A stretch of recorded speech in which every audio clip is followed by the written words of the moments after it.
오늘은 누가와 루디아를 바울이 만나는 장면을 사도행전 16장 11절에서 15절을 살펴보면서 하나님의 말씀 함께 나누기를 원합니다.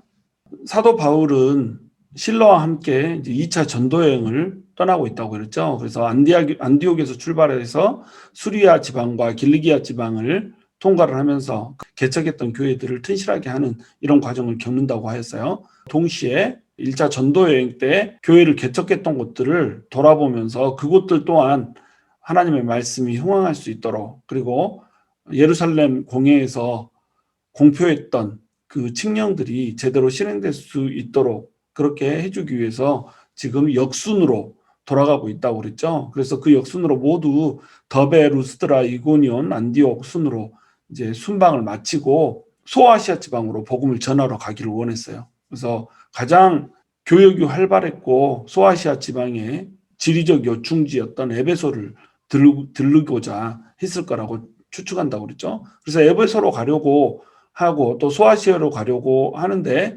거기에서 이제 길이 막히게 되는 거예요. 성령님께서 계속 길을 막으시니까 이제 여기가 아닌가 보다 하고 방향을 틀어서 북동쪽으로 올라가게 됩니다. 그래서 무시아 지방을 통해서 비두니아 본도 지방으로 가고자 했던 것이에요.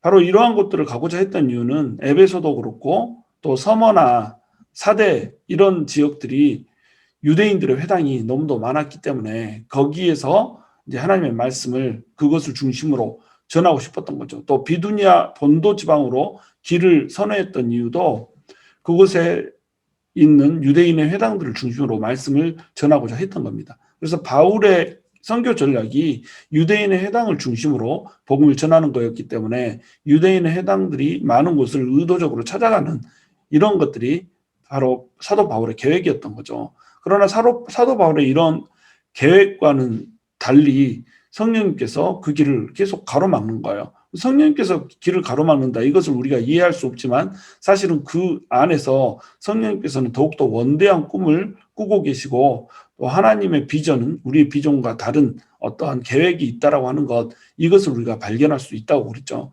그래서 드로아라고 하는 지방에 가서 이제 머물다가 드로아에서 마게도니아 환상을 보고 마게도니아가 하나님이 원하시는 길이었구나라고 하는 것을 깨닫게 되는 거예요. 그래서 모든 자신의 계획들을 접고 마게도니아로 직접 그리고 즉각 달려나가게 되는 겁니다.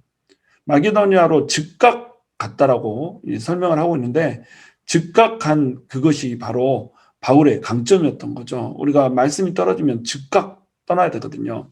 그래서 마게도니아로 즉각 간다라고 표현된 이것에 좀 신기한 표현이 하나 등장을 해요.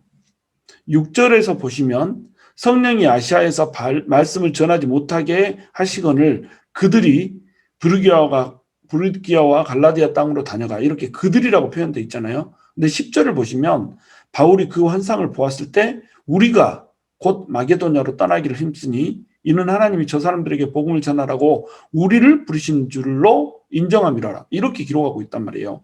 그럼 여기서 우리라고 하는 것은 누구예요? 그들이라고 하는 것은 또 누굴까요? 그들은 바울의 일행인 거예요. 바울의 일행을 누가가 3인칭 관점에서 바라보고 있잖아요. 그러니까 누가는 이들에게 속해 있는 것이 아니라 누가가 그들을 바라보면서 기록하고 있는 이러한 관점으로 보고 있단 말이죠. 그런데 갑자기 10절에서 우리가 곧 마게도냐로 떠나기를 힘쓰니 이렇게 얘기하면서 누가 자신을 포함시켜 버린단 말이죠. 그러니까 우리가 여기서 뭘 할 수가 있는가요? 누가가 드로아에서 선교팀에 합류를 해버린 겁니다. 그러니까 지금까지는 선교팀에 합류되어 있지 않았었는데 바울이 해준 이야기들을 듣고 그것들을 기록한 것이라고 한다면 지금부터는 이제 누가가 직접 경험하고 보고 들은 내용들을 그대로 기록을 하고 있는 겁니다. 그러니까 이제 우리가라고 부른 거죠. 11절에도 보시면 우리가 드로아에서 배로 떠나 사모드라게로 직행하여 이튿날 네아폴리로 가고, 이런 식으로 돼 있잖아요. 우리가 드로아에서 배로 떠나 이렇게 돼 있단 말이죠. 여기서도 우리가라고 표현돼 있어요. 그러니까 그들이 우리로 갑자기 바뀌어버린 거죠. 누가가 합류를 하고 있는 겁니다. 바울은 지금 드로아라고 하는 지역에서 누가라고 하는 사람을 만나게 하는 거예요. 아니, 보물 하나를 또 만나는 거죠. 루스트라에서 디모데를 만났다면 드로아에서는 지금 누가를 만나고 있는 겁니다. 루스트라에서 돌에 맞아서 거의 기절해서 죽을 뻔한 바울을 디모데는 봤어요. 그리고 디모데는 바울이 죽어가는 그 모습 가운데 걱정스럽게 보고 있다가 깨어나자마자 다시 루스트라로 들어가는 그러한 것을 보면서 감동을 받았던 거예요. 그리고는 이 디모데가 바울을 따라서 선교 여행을 2차 방문 때에는 함께 나서는 이런 장면을 우리가 목격할 수 있었단 말이죠. 그런데 드로아에서도 역시 만만치가 않았죠. 소아시아로 가려고 하는데 소아시아로 가는 길도 막혀요. 또 위로 방향을 틀어서 비시디아 지방으로 본도 지방으로 향해서 그쪽에서 복음을 전하려고 하는데 그것도 길이 막혀요. 하는 일마다 막히는 거예요. 하는 일마다 막히는 이런 상황 가운데 드로아에 찾아왔는데 이 드로아에서 뜻밖의 사람을 이제 만나게 된다는 겁니다. 하나님께서 일하시는 방식이 이렇다는 거예요. 돌에 맞는, 그래서 기절해서 죽어가는 이 바울을 바라보는 사람이 한 사람 있었고, 이 사람이 바로 디모데였고, 이걸 통해 하나님께서는 디모데와의 만남을 이루게 하셨다는 거죠. 드로아에서 낭망에 빠져서 어떻게 해야 되나 기도하는 마음으로 드로아에 들어갔는데 이 드로아에서도 또 누가라고 하는 한 인물을 만나게 하신다는 겁니다. 이처럼 하나님께서는 역경과 어려움이 있을 때 만남이라고 하는 것을 통하여서 그것들을 극복하게 하시고, 만남이라고 하는 것을 통하여서 서로가 서로를 힘을 주고 격려하고 도전하게 하시며, 또한 만남이라고 하는 것을 통하여서 서로 손 맞잡고 하나님 나라를 세워가게 한다라고 하는 겁니다. 이것이 하나님의 교회요, 또 하나님 안에서 형제 자매된 자들이 가는 길이거든요. 근데 현대 교회에서는 많은 사람들이 사업하려고 교회로 들어와요. 그래서 자기 사업 잘 되게 하려고 사기치는 것도 뭐 그냥 두려워하지 않고 막 치잖아요. 성도를 대상으로 사기치고, 성도를 대상으로 뭐 자기 사업에 이용해 먹고, 자기 물건을 어떻게 하면은 많은 성도들에게 팔까 해서 대형 교회를 찾아가고, 홍보 못해서 안달이고, 이런 식으로 자기를 드러내고 자기 일을 위해서 형제 자매를 이용해 먹는 이러한 사람들이 얼마나 많냔 말이에요. 그런데 하나님의 나라는 그런 것이 아니라는 겁니다. 나의 것을 투자를 해서 하나님 나라를 키우는 것이지, 하나님 나라 안으로 들어와서 내가 내 것을 키우는 것이 아니라는 거예요. 하나님 나라는 만남을 통해서 흥황하는 겁니다. 디모데와 같은 젊지만 아주 경건한 이러한 사역자, 또 누가와 같은 아주 탁월한 의사이면서 능력 있는 역사가이면서 섬세한 역사가이면서 또 화려한 문필을 가진 그런 문학자, 이런 사람을 만남을 통하여서 하나님께서는 하나님 나라를 확장하고 또 하나님 나라가 기록될 수 있게 이런 식으로 만들어 놓는단 말이에요. 우리가 여기서 좀 누가가 누군가를 살펴볼 필요가 있어요. 왜냐하면 누가가 굉장히 과묵해요. 그래서 바울은 뭐 사도행전에서 수도 없이 자기를 간증하지만 누가는 자기 자신을 간증하는 그런 기록이 전혀 없고 잠잠하게 이렇게 누가복음과 또한 사도행전을 제3인칭 관점에서 이렇게 바라보면서 기록을 하고 있기 때문에 누가에 대해서 이렇게 사람들이 많이 알지를 못해요. 자, 누가는 누구일까요? 누가는 혈통이 어떤 혈통인지 명확하지가 않아요. 자기 자신이 스스로 이제 혈통이 누구인지를 밝히지 않았기 때문에 이방인이라고 지금 주장을 하는 사람들이 있습니다.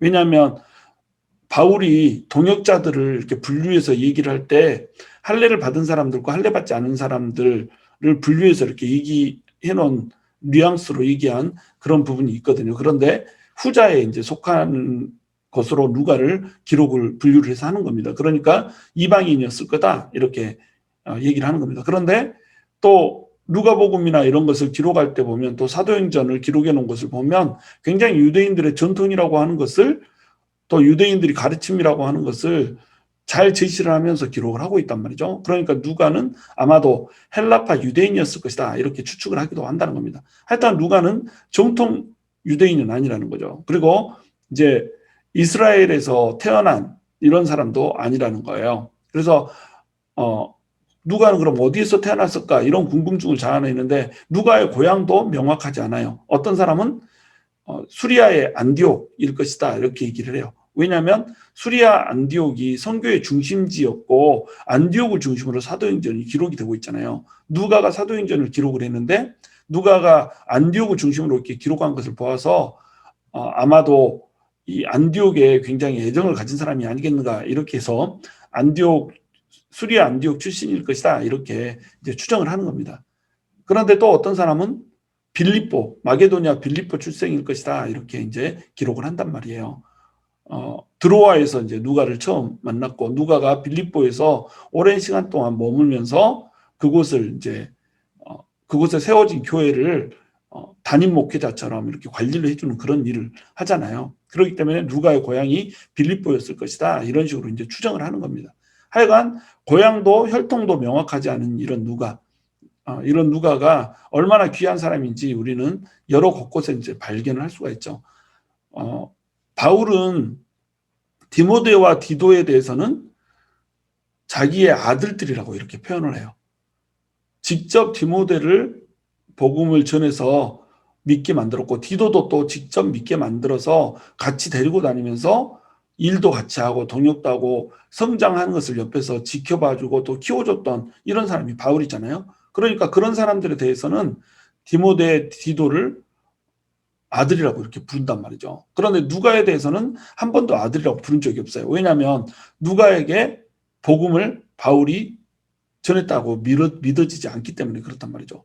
오히려 누가는 바울보다 먼저 믿었다라고 이렇게 알려주고 있어요. 그래서 바울이 누가를 표현할 때는 항상 나의 동역자 이렇게 표현하거나 또는 사랑을 얻은 의사 이런 식으로 이제 표현을 하는 겁니다. 그래서 누가가 바울보다 먼저 믿었을 것이다 이렇게 생각을 하는 거예요. 또 이 근거로 어떤 것을 우리가 들 수 있냐면 엠마오로 가는 두 제자를 예수님께서 부활하신 후에 만나서 말씀을 풀어주시잖아요. 이것을 마가복음에서는 두 줄로 아주 간단하게 기록을 하고 있거든요. 근데 누가복음에서는 이것을 굉장히 자세하게 기록을 하고 있어요. 부활하신 예수님을 만난 두 제자. 이 기록을 마치 생생하게 누구한테인가 듣듯이 또는 보듯이 이렇게 기록을 하고 있단 말이죠. 그 중에 한 제자의 이름이 글로바예요. 글로바가 예수님께 질문을 하는 대목이 나오죠. 그런데 다른 한 제자의 이름은 익명으로 처리가 된다는 겁니다. 근데 이것의 기록을 이렇게 구체적으로 한 것으로 봐서 아마 두 제자 중에 한 명은 누가였을 것이다. 이렇게 이제 이해를 하는 겁니다. 그렇다고 한다면 누가는 예수님과 함께 동행하면서 사역을 했던 이런 사람 중 하나이거나 적어도 예수님께서 부활하시기 전, 죽기 전, 이전에 예수님을 만났던 사람이지 않겠는가라고 이제 우리가 추정을 할 수가 있는 거죠. 그래서 전승에 의하면 누가는 바울보다 훨씬 먼저 만났고 글로바와 함께 엠마오로 가다가 부활하신 예수님을 만난 그 사람이 바로 누가다라고 하는 것을 우리가 이제 알 수가 있다라는 겁니다. 전승을 100% 믿을 수는 없지만 전승 또한 또 초대교회의 사람들이 이제 얘기한 것들이기 때문에 우리가 참조할 만한 가치는 있는 거죠.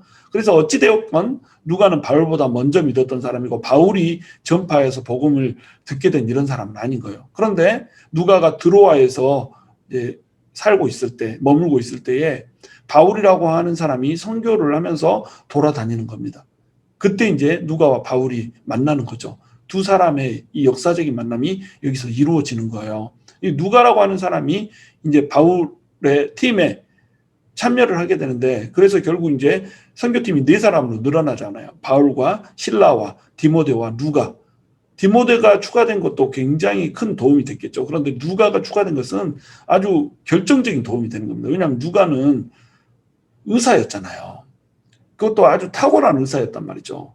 그래서 어떤 기록자는 누가가 사용한 전문 의학 용어가 히포크라테스가 사용한 용어보다 더 많다라고 주장할 정도로 이렇게 누가의 그 의학적인 용어에 대해서 감복을 하고 이런 사람이 있거든요. 누가는 그 정도로 섬세하게 또 자세하게 사람의 생리에 대해서 다루고 있는 겁니다. 예를 들어서 뭐 겟세마네에서 기도하다가 땀방울이 핏방울이 될 때까지 기도를 했다, 이런 장면들은 누가복음에만 기록이 되어 있거든요.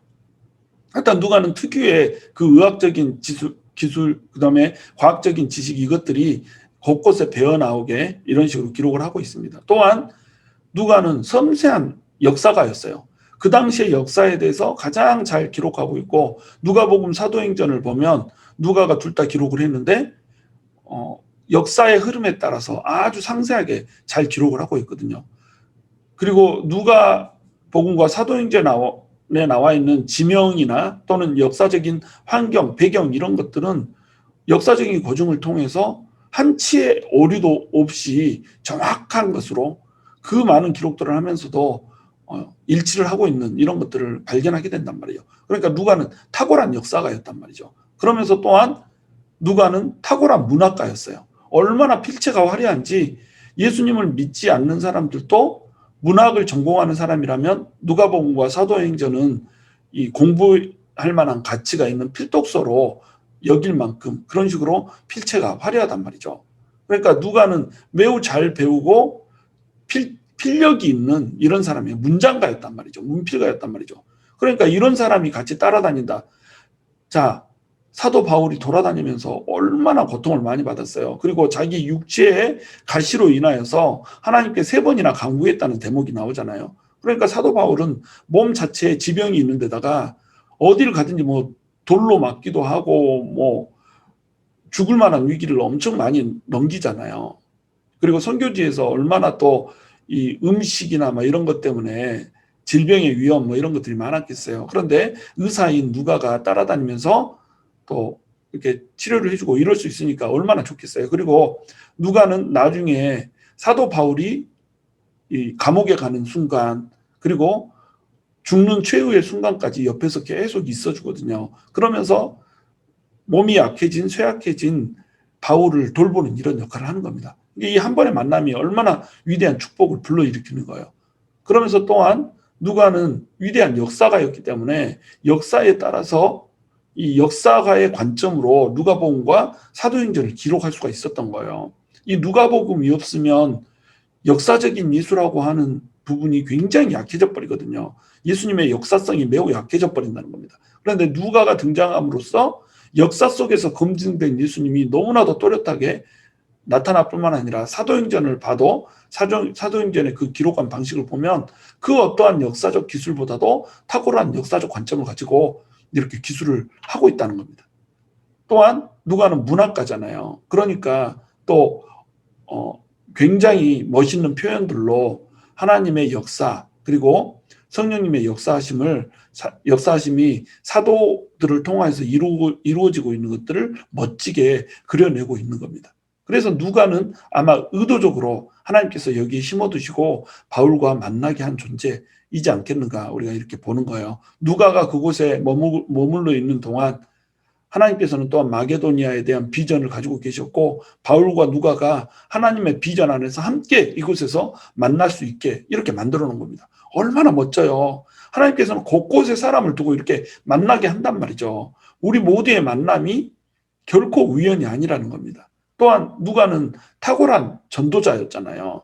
자기가 직접 말을 하면서 전도하는 그런 사람은 아니었지만, 빌립보에서 바울 일행이 떠나고 나서 누가는 빌립보에 남거든요. 그리고 이 자주장사 루디아, 이제 곧 나오겠지만, 루디아와 함께 이 빌립보 성에 세워진 이 교회를 성장시키는데 굉장히 중요한 역할을 감당을 하게 되는 겁니다. 누가는 성경을 가르치고 또 복음을 가르치는 이런 역할을 하는 거예요. 당시에 빌립보에는 유대인의 회당이 없었거든요. 그래서 유대인들이 많지 않은 이런 곳이었기 때문에, 순수한 이방인들이 주로 살고 있는 이런 곳이었기 때문에 구약 성경에 능통한 사람이 없는 거예요. 그러니까 복음을 들어도 이것을 구약과 함께 버무려서 잘 가르칠 수 있는 이런 사람이 없는 겁니다. 누군가 여기서 머무르면서 양육을 시켜줘야 되는 거예요. 그리고 그 주변의 교회들도 또한 도와서 양육을 시켜줘야 되는 거죠. 이 일을 누가 감당해요? 바로 누가가 감당했던 거예요. 누가가 없었다면 빌립보 교회도 없는 겁니다. 이렇게 멋진 이 전도자, 열정적 전도자가 바로 누가였단 말이에요. 그리고 이 사람은 말이 없어요. 아주 과묵한 조력자. 심지어는 뭐 질문하는 거 이런 거 한마디도 나오지 않고 그냥 옆에서 관찰하면서 기록하는 그런 관점으로 쭉 써내려 갔잖아요. 그러니까 말없이 옆에서 섬겨주고 중중중중 안 하고 그냥 도움만 주는 이런 사람이 바로 누가였다는 겁니다. 이런 사람 하나 리더가 딱 데리고 있으면 아 정말 날개를 달고 날아오를 것 같죠. 디모데라고 하는 날개 달았죠. 또 루가라고 하는 날개 달았죠. 실라라고 하는 날개 달았죠. 날개가 세 개가 퍼덕이고 있으니 바울이 얼마나 신이 났겠어요. 그리고 이 사람은 바울의 동반자였어요. 빌립보에서 머문 그 시점 이후로 바울이 3차 여행을 하고 딱 돌아갈 때는 누가가 함께 여기서부터 다시 동행을 하기 시작하는 겁니다. 그래서 누가가 빠졌던 이 시점에서는 그들이라고 다시 기록했다가 20장에 들어가면 20장 5절 이 근방에 들어가면 다시 갑자기 누가가 기록을 하면서 우리가라고 하는 기록을 하게 돼요. 우리가 배를 타고 빌립보에서 떠났다고 이렇게 기록을 한단 말이죠. 그러니까 누가가 여기서 다시 합류하여서 가이사랴로 가고 예루살렘까지 같이 따라갑니다. 예루살렘에 가서 얼마나 바울이 고초를 많이 당해요. 이 고초를 당하는데 함께 고초를 당하면서 바울의 옆을 지켜줬던 사람이 바로 누가예요. 여러분 누군가가 옆을 함께 지켜준다는 거 이것이 고통받을 때 얼마나 큰 힘이 됩니까? 고통받을 때 다른 사람들 다 떠나지만 누가는 그 옆을 지키면서 함께 해줬던 거예요. 그리고 로마에 압송되어서 옥살이를 할 때 옥중서신을 보면 뭐 다들 각기 제갈 길로 갔다라고 얘기하잖아요. 대만은 세상을 사랑해서 데살로니가로 갔고 누구는 이래서 가고 누구는 이래서 가고 다 각자의 이유로 흩어졌단 말이죠. 그런데 누가만 혼자 내 옆에 남아있다. 그러므로 디모데야 네가 올 때 마가를 데려오라. 저가 내게 유익하니라. 이런 식으로 기록을 하고 있단 말이에요.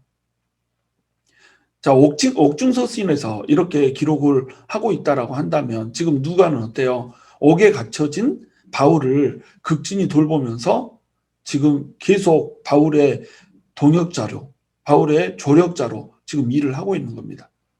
그래서 약해진 바울의 옆을 끝까지 쓸쓸하지 않게 지켜주는 그런 역할을 하고 또 그 역할을 하면서 기록한 것이 바로 누가복음과 사도행전이잖아요. 옥에 갇혀져 있는 이 상황에서 같이 늘상 얘기를 나누면서 받아서 기록하였던 이런 것들이 이제 사도행전일 것이라고 이렇게 우리가 추측을 하는 겁니다. 그러니까 그 시간 동안 함께 있는 그 시간도 헛되이 쓰지 않고 이걸 기록하는 데 쓰는 거예요. 그 탁월한 문체로. 그래서 바울 다음으로 신약에서 가장 많은 분량의 성경을 썼던 사람이 바로 누가란 말이에요. 누가복음과 사도행전 두 개를 썼으니까 그 두 개가 굉장히 길잖아요.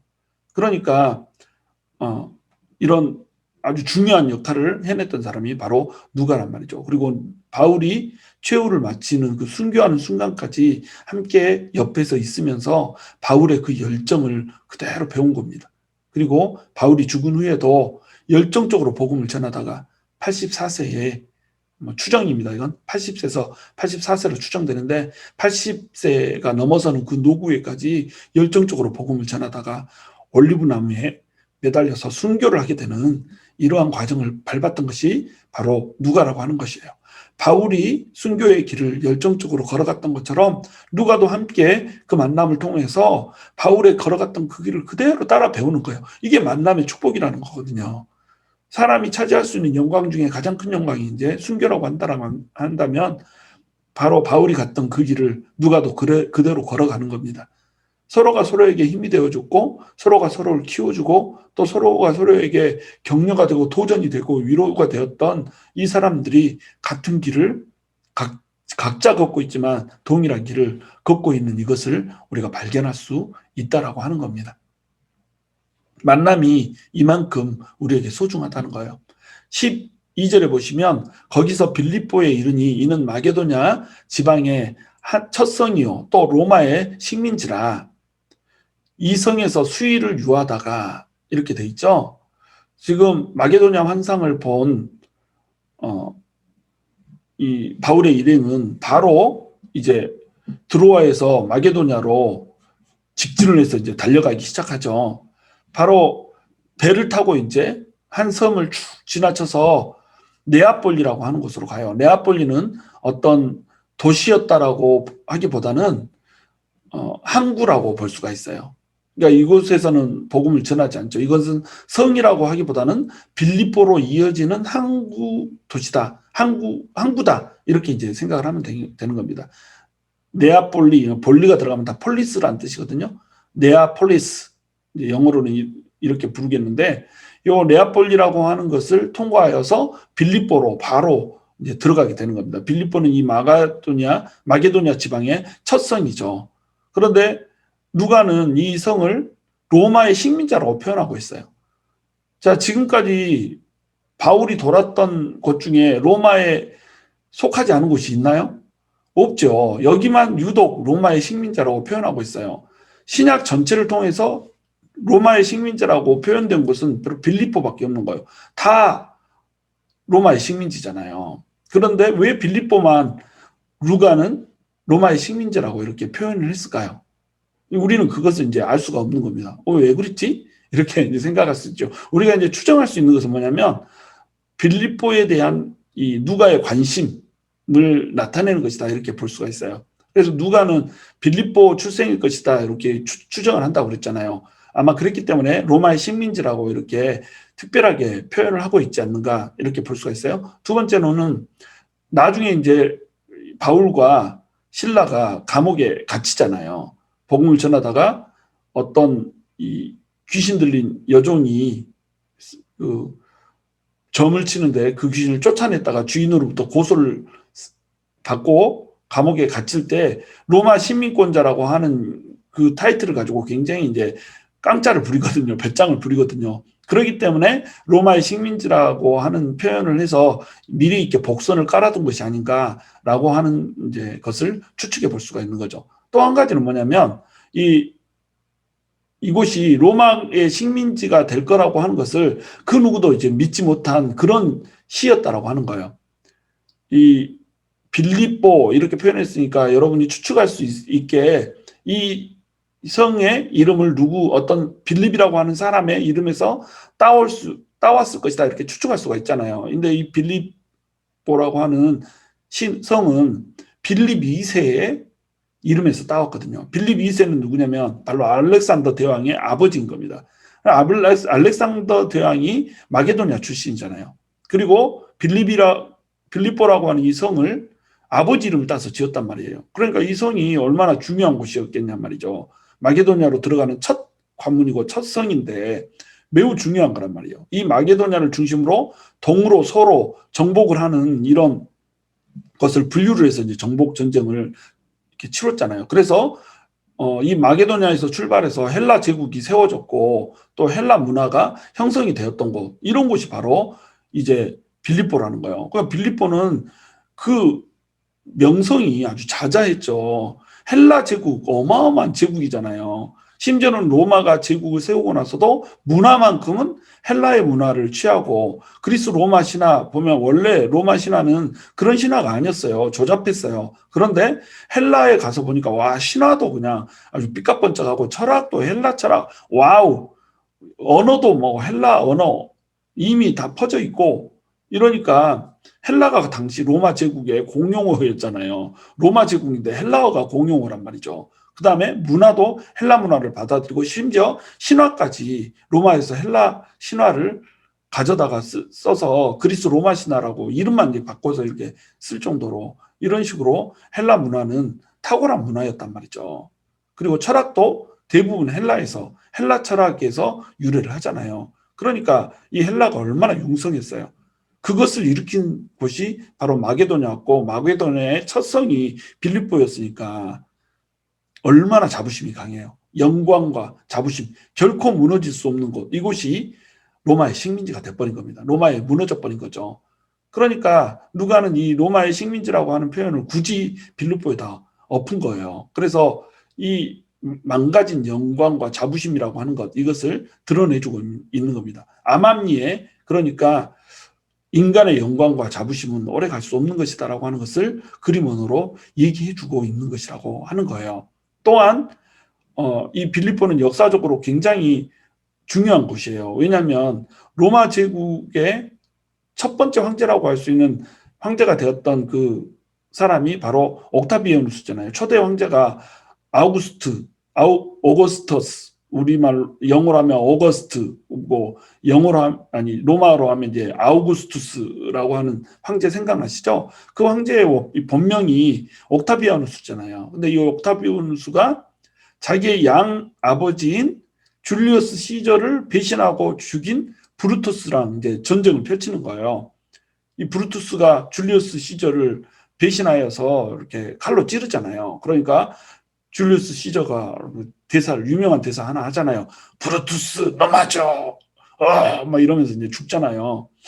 그것을 이제 옥타비아누스가 원수를 이제 갚는 겁니다. 그래서 브루투스를 격퇴를 하고 초대 황제가 되는데 이 격퇴를 최종적으로 했던 곳이 바로 어디냐면 빌립보의 어떤 계곡이었던 거예요. 그러니까 빌립보에서 이 승리한 거 이것 때문에 얼마나 기뻤겠어요. 그래서 이때 함께했던 백성들에게 군사들에게 빌립보의 주변에 있는 땅들을 나눠주고 이곳에서 살게 하고 또 빌립보 성에게 특혜를 베풀어요. 그래서 그리스 시민임에도 불구하고 로마 시민이 누릴 수 있는 모든 혜택을 누릴 수 있게 해준 겁니다. 그러니까 여기서는 로마 시민이라고 하는 자부심이 있었고 긍지가 있었단 말이에요. 그러니까 로마의 식민지다 이렇게 표현을 해놓은 겁니다. 그래서 사도 바울도 감옥에 잡혀갔을 때 자기가 로마의 시민이라고 하는 이 특권을 마음껏 누릴 수 있는 이런 곳이 바로 빌립보였던 거예요. 하여튼간 이 빌립보는 우상청지였죠. 그 다음에 자부심 덩어리였죠. 그렇기 때문에 여기서는 복음이 어떻게 들어갈 수가 없네요. 거기다가 유대인의 회당도 없네. 유대인들도 별로 살지 않아. 그 다음에 뭐 복음을 전할 수 있는 어떤 좋은 토양이 될 수 있게 사람들이 뭐 그렇게 순수하지도 않아. 자부심 덩어리에 명예 욕에 뭐 막 어깨는 하늘 높은 줄 모르고 막 뻥이 들어가고 콧대도 막 높고 이런 곳에 우상까지 득실득실한 이런 곳에 복음을 전하려고 하니까 얼마나 힘들겠어요. 그러니까 이 성에서 섣불리 복음을 전하지 못하고 수위를 그냥 유하게 된 겁니다. 하나님께서 어떤 장소를 환상을 보여주시잖아요. 마게도니아 환상을 보고 지금 들어갔단 말이에요. 그럼 환상을 보고 들어갔으니까 꽃길이 열릴 것 같이 우리가 생각을 한단 말이죠. 여기서는 뭔가 잘 될 것처럼 이렇게 생각을 한단 말이죠. 그런데 환상을 보여줘서 들어간 땅이 너무나도 척박한 땅이에요. 우리가 이런 것을 발견할 때가 많거든요. 분명히 하나님께서 이 길을 열어주셨다고 생각하는데 들어가 보니까 와 너무 고생스러운 거예요. 하나님께서 분명히 이 직장을 열어주셔서 갔는데 밤이 맞도록 수고해도 이 일이 끝날 기미를 안 보이는 거예요. 와 이거 막 죽겠는 거죠. 하나님께서 허락했는데 왜 이러지? 하나님께서 교회를 개척하게 해서 교회를 개척을 했으니까 하나님께서 막 사람들도 보내주고 뭐 앞길도 뻥뻥 뚫리고 장소도 근사한 곳이 막 그냥 덤으로 막 떠리로 생기고 막 이래가지고 하나님의 영광이 펄펄 넘칠 것 같은데 부딪힘이 많고 그냥 막힘이 많고 걷는 것이 길이 척박하네. 자, 이런 일이 왜 일어날까요? 분명히 하나님이 열어주셨다고 생각하고 하나님이 분명히 인도하시는 것이 다 보이는데 왜 이럴까요? 바로 그렇기 때문에 그렇다는 겁니다. 척박한 곳이기 때문에 하나님의 복음이 필요한 거예요. 가시덩굴이기 때문에 하나님의 복음이 필요한 겁니다. 하나님의 복음이 가장 필요로 하는 곳은 가장 척박한 가시밭길인 거예요. 그 가시밭길 메마른 땅 그곳에 하나님의 복음을 영광의 꽃으로 피어내기를 원하여서 우리를 그곳에 심어 놓는다는 겁니다. 빌립보가 바로 그러한 곳이었기 때문에 그곳을 뒤집어서 하나님의 복음의 중심지가 될 수 있게 그런 식으로 세워내는 거 이것이 하나님께 큰 영광이 된다는 거죠. 나중에 빌립보서를 보면 이 빌립보서의 주제는 기쁨이거든요.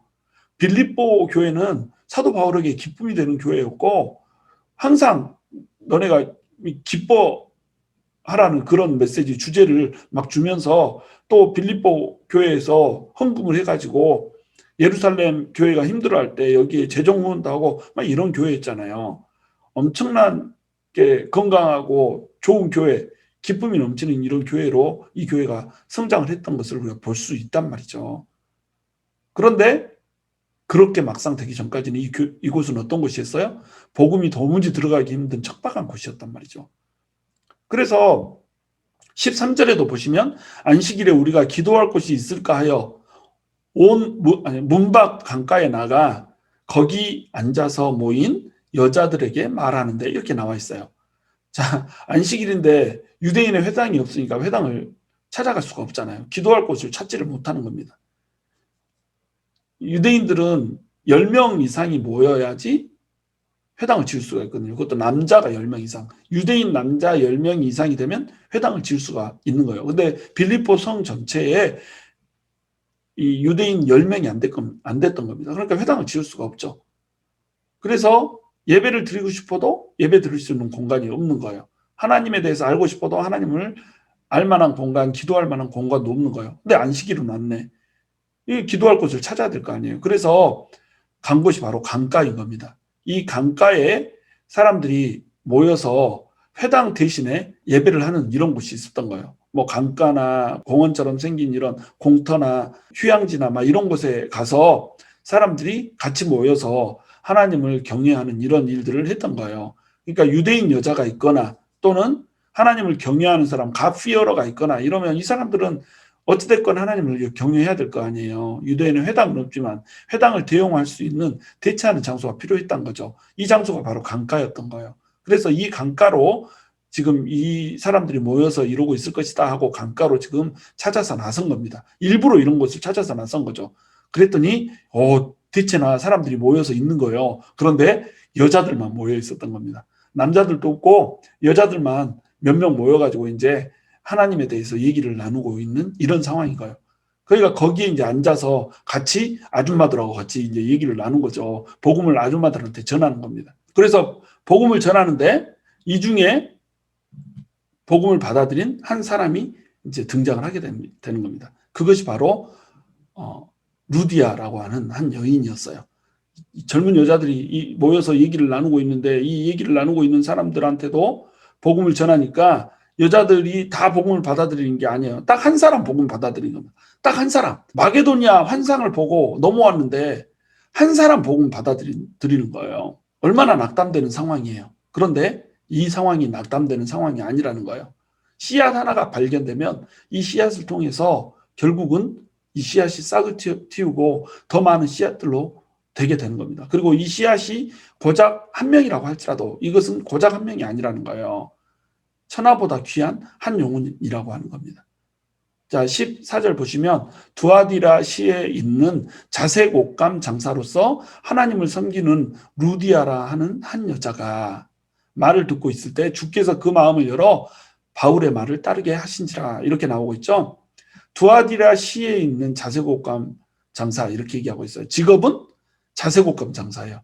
두아디라라고 하는 지역은 어디에 있냐면 바울 일행이 그토록 가고 싶어서 시도를 했던 바로 그 소아시아 지방에 있는 거예요. 소아시아 바로 밑에 남쪽에 보면 루디아라고 하는 지역이 있거든요.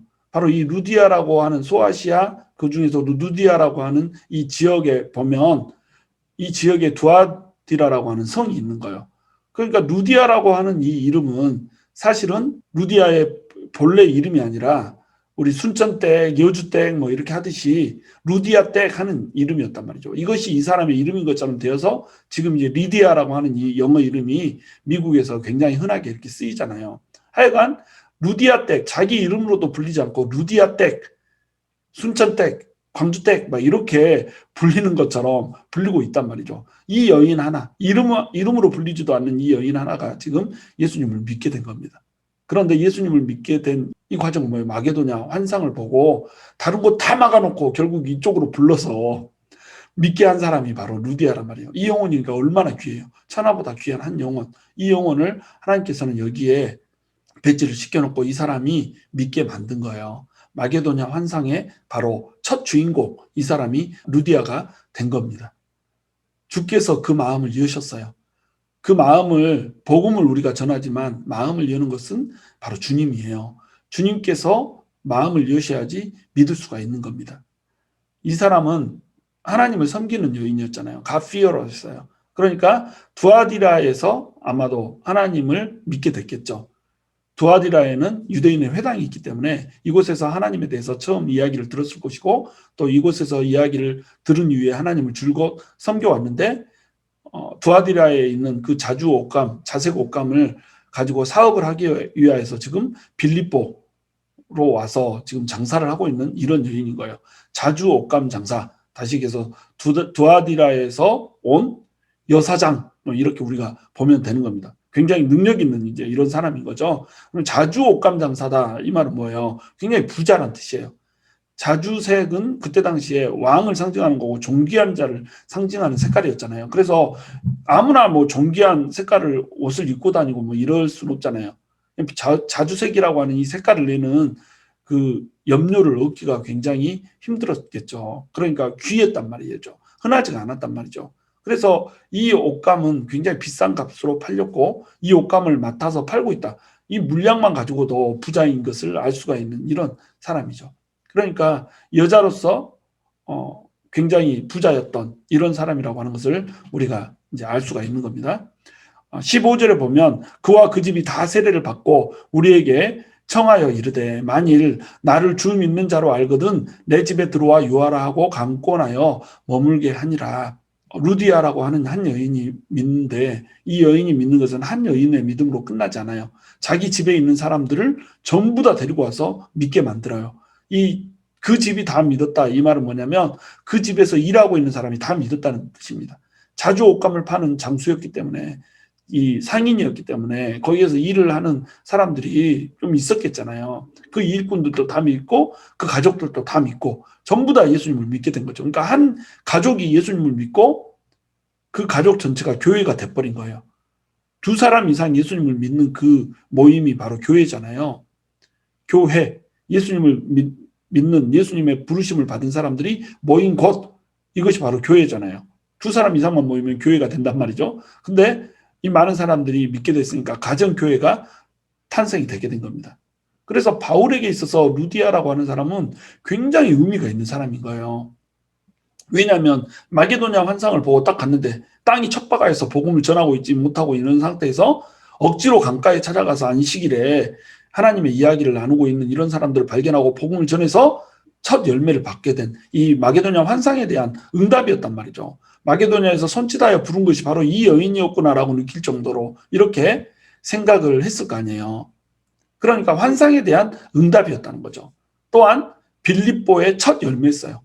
빌립보 성에 들어가서 복음을 전했는데 교회가 생기게 한 첫 열매가 바로 이 루디아였다. 그리고 또한 이 유럽의 전체의 첫 열매잖아요.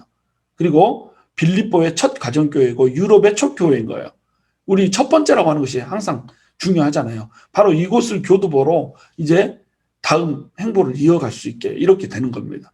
그러니까 매우 값진 사람이죠, 루디아는. 그런데 이 루디아는 또한 바울을 어떻게 생각했을까요? 영원한 생명을 준 영생의 생명의 원인, 이렇게 생각했을 거 아니에요. 우리가 육신의 생명만 구해줘도 생명의 원인 하면서 이 은혜를 갚으려고 하잖아요. 근데 영원한 생명을 줘버렸단 말이죠. 그러니까 얼마나 감사해요. 그래서 루디아는 바울의 일행을 그냥 보낼 수가 없었어요. 말씀도 더 듣고 싶고 또 감사하기도 하고 극진히 대접하고 싶었던 거죠. 자기의 영혼을 구해줬고 영원한 생명을 줬으니 어떻게 그냥 보내요. 이 사람을 강권하여서 머물게 만든 겁니다. 뭐라고 얘기하냐면 만일 나를 주 믿는 자로 알거든. 이 협박이죠, 협박. 나를 예수 믿는 사람으로 아냐? 그러면 내가 당신을 섬기는 거 당연한 거 아니냐? 우리 집에 와라. 안 오면 당신이 나를 예수 믿는 사람 아닌 걸로 여기는 걸로 알겠다. 이 말 아니에요. 강권하여서 강력하게 권하여서 머물게 한 겁니다. 지금까지 사도 바울은 복음을 전하고 나서 어떤 사례를 받지 않았어요. 복음을 전하고 나서 어떤 대가를 전혀 받지 않았어요. 자기가 직접 텐트를 만들어서 판 그 비용을 가지고 자기가 직접 생계를 유지하면서 복음을 전하는 이런 일을 감당했어요. 그런데 누디아라고 하는 사람이 집으로 초대해서 집에서 머물면서 우리 집에서 먹고 자고 하면서 복음 전하러 다녀라 이렇게 한 거죠. 그럼 바울은 어떻게 했어요? 텐트 만드는 그 일을 접어두고 복음을 전하는 일에 전념할 수가 있는 겁니다. 그 피곤한 몸을 이끌고 텐트 꾸벅꾸벅 졸면서 텐트 만들다가 바늘에 손 찔리고 막 이랬고 아야 해서 손가락에다 입에다 손가락 놓고 이런 거 안 해도 된다는 거예요. 루디아는 바로 은혜를 아는 여인이었어요. 우리가 영혼을 살려주는 사람, 이 사람을 은혜롭게 생각할 수 있어야 되거든요. 나에게 은혜를 준 사람, 나의 영혼을 살려주는 사람, 이런 식으로 하여서 극진히 대할 수가 있어야 된다는 겁니다. 저도 제가 아직 이제 형제이고 막 이럴 때부터 선교사님들이 지나가거나 방문을 하면 그분들을 집으로 초대해서 섬기고 먹이고 재우고 하는 일들을 절대 다른 사람한테 양보를 하지 않았어요. 왜? 그를 통하여서 하나님을 대접한다라고 믿었기 때문에. 예수님께서는 말씀하세요. 너희가 내 이름으로 작은 소자 하나에게 마실 물을 주면 그것이 나에게 한 것이다. 이렇게 얘기를 한단 말이죠.